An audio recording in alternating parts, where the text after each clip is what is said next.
കോടി കൊടുത്തു വന്ന ലോക ഇനി സ്വന്തം സിനിമയിൽ എന്താണ് ചെയ്യാൻ പോകുന്നത്?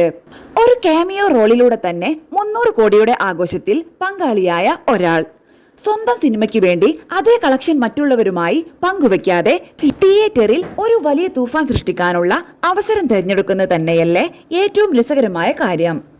സിനിമയുടെ വിജയമെന്നത് സ്വന്തം സിനിമ മാത്രം വലിയ കളക്ഷൻ നേടുക എന്നതല്ല.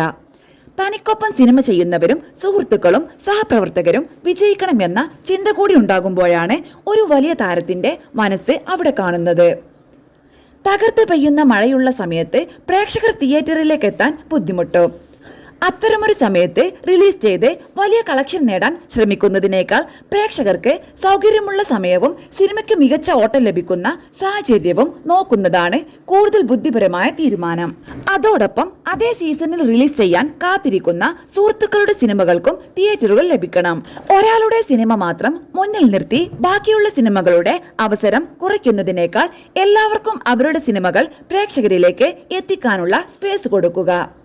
അതിനാലാണ് സെപ്റ്റംബർ 3 പോലൊരു തീയതി തിരഞ്ഞെടുക്കുന്നതിന് പിന്നിലെ ചിന്ത ശ്രദ്ധേയമാകുന്നത്. വലിയൊരു ഫെസ്റ്റിവൽ റിലീസ് സീസണിന്റെ തിരക്കിൽ സ്വന്തം സിനിമയെ തള്ളിവിടാതെ അതിന് സ്വന്തമായി ഒരു സ്പേസ് ഉണ്ടാക്കുക. ഇതിൽ മറ്റൊരു രസകരമായ വശം കൂടിയുണ്ട്. സീസൺ ടൈം ആയതുകൊണ്ടാണ് സിനിമ വലിയ ഹിറ്റായത് എന്നൊരു വാദത്തിന് പോലും ഇവിടെ വലിയ പ്രസക്തിയുണ്ടാകില്ല. സീസണിന്റെ ആനുകൂല്യം പരമാവധി ഉപയോഗിക്കാതെ സിനിമയുടെ ഉള്ളടക്കവും പ്രേക്ഷക പ്രതികരണവും കൊണ്ടുതന്നെ മുന്നേറാനുള്ള അവസരം ലഭിക്കുന്നത്.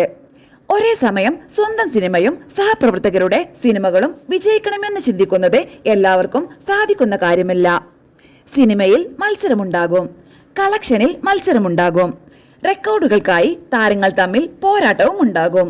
പക്ഷേ അതിനിടയിലും എന്റെ സിനിമ മാത്രം ജയിച്ചാൽ പോരാ, നമ്മുടെയെല്ലാം സിനിമ ജയിക്കണം എന്നൊരു മനസ്സുണ്ടാകുന്നത് തന്നെയാണ് വ്യത്യാസം. 300 കോടി നേടിയ സിനിമയിലെ ഒരു കാമിയോ റോളിന്റെ പേരിൽ മാത്രം ആഘോഷിക്കപ്പെടുന്ന ഒരാളല്ല. സ്വന്തം സിനിമയ്ക്ക് വേണ്ടി എടുക്കുന്ന തീരുമാനങ്ങളിലൂടെ കൂടിയാണ് ഒരു താരത്തിന്റെ വലുപ്പം മനസ്സിലാകുന്നത്. ഒടുവിൽ ചോദ്യം ഒന്ന് മാത്രം. സ്വന്തം സിനിമയുടെ കളക്ഷൻ മാത്രം നോക്കാതെ കൂടെയുള്ളവരുടെ വിജയത്തിനും വഴിയൊരുക്കുന്ന ഈ തീരുമാനം, ഇതല്ലേ യഥാർത്ഥ സ്റ്റാർ മനസ്സ്?